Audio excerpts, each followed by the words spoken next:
Are you thinking about creating or redecorating your outdoor space?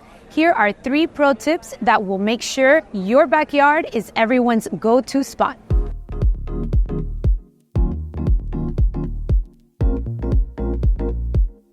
Tip number 1, you'll want to start with your pergola before you do anything else on the ground. We've got to dig some pretty deep holes to be able to make sure your pergola is resistant to hurricanes and bad weather. Anything around the pergola is going to have to be torn up.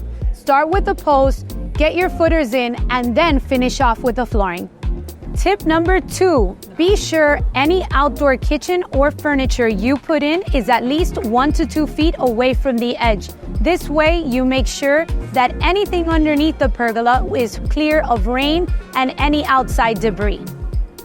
Tip number 3, pergolas are a great place to sit out, hang out, watch movies, share videos with friends, but before you install a TV wall, be sure to measure out what size TV you want to install and also access you may need behind the pergola and ensure you have enough space on either side.